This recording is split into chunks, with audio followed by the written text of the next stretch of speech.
Kagulat World. Nakaabang ang buong mundo ng tennis sa Melbourne Park. Pero bago pa man ang Australian Open, isang shocking na balita ang yumanig sa Kooyong Classic.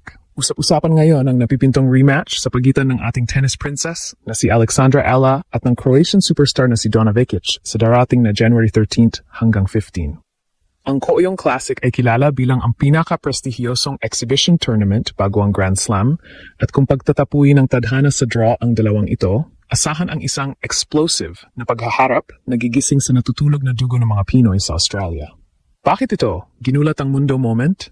Dahil sariwa pa sa alaala ng lahat ang naging enkwentro nila sa Auckland. Kamakailan kung saan yanig ni Ella ang tennis community matapos niyang itumba ang Olympic silver medalist na si Vekic. Ngayon, sa mas mainit na court ng Melbourne, may pagkakataon ng Croatia na bumawi o ang Pilipinas na tuluyang maghari. Ang conflict dito ay simple. Ang veteran pride ni Vekic laban sa fearless hunger ni Ella. Maraming skeptics ang nagsasabing samba lang ang unang panalo ni Alex. Pero sa bawat palo ng ating pambato, pinapatunayan niya na ang ranking ay numero lamang at ang puso ang tunay na basehan sa loob ng court. Ang ating fearless forecast. Kapag nagkaharap muli ang dalawa, si Alex Ella ang muling magwawagi. Bakit? Dahil sa kasalukuyang momentum ni Alex, hawak niya ang mental edge. Si Vekic ay papasok sa laban na may bit-bit na takot na baka mapahiya muli sa harap ng isang 20 anyos, habang si Alex naman ay wala nang kailangang patunayan, kundi ang kanyang pagiging elite. Sa bilis ng footwork ni Ella at ang kanyang Nadal-style na tenacity, hirap na hirap ang mga katulad ni Vekic na sanay sa mabilisang puntos. Hindi lang ito exhibition match. Ito ay isang pahayag. Kung muling matatalo ni Alex ang isang world top 20 player sa loob ng isang linggo, hindi na lang siya basta rising star. Siya na ang the new threat ng WTA. Buong Melbourne ay nakatitig at ang bawat Pinoy sa Australia ay handa ng sumigaw para sa ating pambato. Handa na ba ang mundo para sa part 2 ng Ella versus Vekic? Dahil sa pagkakataong ito, hindi lang tayo basta sasali. Tayo ay mananalo. Isang napakalaking pasabog ang muling yayanig sa mundo ng tennis ngayong linggo. Habang ang lahat ng mata ay nakatutok sa main draw ng Australian Open, isang pre-tournament earthquake ang inaasahang magaganap sa prestihiyosong Kooyong Classic sa Melbourne ngayong January 13 hanggang 15. Ang balita? Isang napakainit na rematch ang posibleng mangyari sa pagitan ng ating tennis princess na si Alexandra Ella at ng Croatian veteran superstar na si Donna Vekic. Ang Kooyong Classic, na kilala bilang ang traditional home of Australian tennis, ay ang paboritong destinasyon ng mga elite players para mag-init bago ang Grand Slam. At kung pagtatapuyin ng draw ang dalawang ito, asahan ang isang explosive na tapatan na tila isang finals match na ang tindi. Bakit ito itinuturing na buong Melbourne ginulat moment? Dahil hindi pa natatagalan mula nang yanigin ni Alex Ella ang WTA Tour sa Auckland, New Zealand, kung saan pinatalsik niya si Vekic, isang Olympic silver medalist at dating world top 20 player. Sa labanang iyon, ipinakita ni Alex na hindi siya natatakot sa mga big names.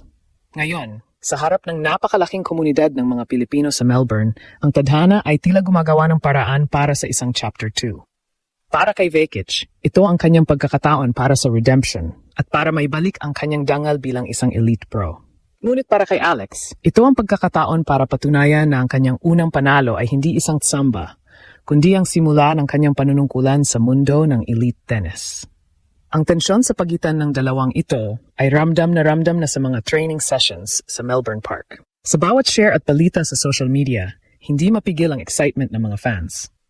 Ang conflict dito ay malinaw, veteran pride versus fearless hunger.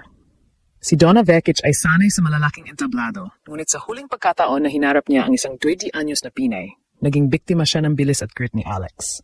Sa panig naman ni Alex, bitbit niya ang winning momentum mula sa kanyang makasaysayang run sa Auckland at ang suporta ng milyon-milyong netizens na nag-viral sa Instagram.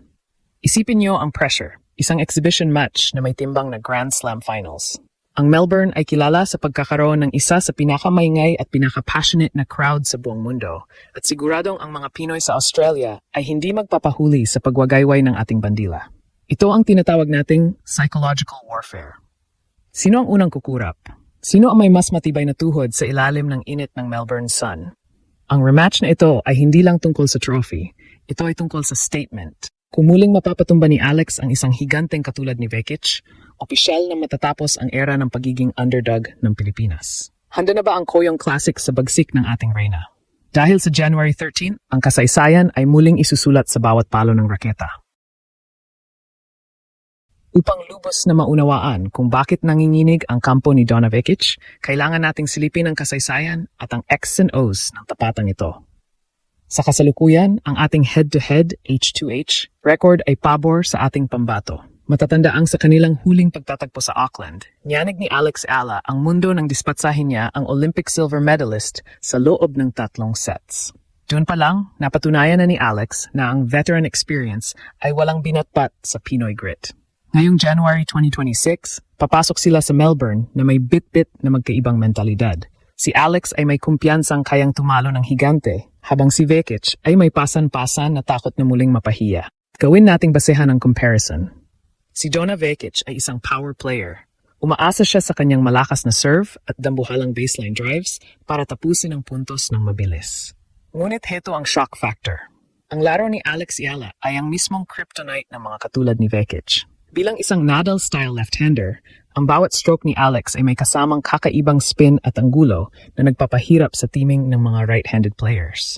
Sa kanilang huling laban, kitang-kita ang frustrasyon ni Vekic dahil ang bawat bolang akala niya ay winner na ibabalik pa rin ni Alex ng may interest. Ang court coverage ni Ala ay tila walang hanggan at sa ilalim ng init ng Melbourne, ang stamina ang magiging huling hatol. Dito papasok ang ating Furless forecast. Kapag nag-cruise ang landas nila sa Koyong Classic, muling magwawagi si Alex Yala. Bakit tayo kampante? Dahil sa tennis, ang mental edge ay 70% ng laban. Si Donna Vekic ay dumaan sa matitinding laban nitong nakaraang season, pero ang pagkatalo niya kay Alex ang nag-iwan na malalim na sugat sa kanyang kumpiyansa. Sa kabilang banda, si Alex ay nasa peak form ng kanyang career. Ang kanyang ranking na number 53 ay mabilis na umaakyat. At ang kanyang gutom na makakuha ng Grand Slam main draw win ay nasa pinakamataas na antas. Sa tactical na aspeto, gagamitin ni Alex ang kanyang lefty slice serve strap para ilayo si Vekic sa court at bubuksan ang pagkakataon para sa kanyang matatalim na drop shots. Ang sandata na nagpapaiyak sa mga veterano sa Auckland. Isipin niyo ang sitwasyon. Isang player na may 4 na WTA titles at Olympic medal laban sa isang 20 anyos na paakyat pa lang sa Rurok. Sa papel dapat ay si Vekic ang dehado, pero sa realidad ng court, si Alex Yala na ang nagdidikta ng takbo ng kasaysayan. Ang rematch na ito ay hindi lang tungkol sa paghihiganti ng Croatia. Ito ay tungkol sa pagpapatibay ng reynado ng Pilipinas sa mundo ng tennis. Kung magagawa ni Alex na ulitin ang kanyang tagumpay, hindi na lang rising star ang itatawag sa kanya. Siya na ang bagong mukha ng Asian tennis dominance. Handa na ba si Vekic sa muling pagkawasak ng kanyang depensa? O tuluyan na nating makikita ang pag-abante ni Alex patungo sa top 30 ng mundo?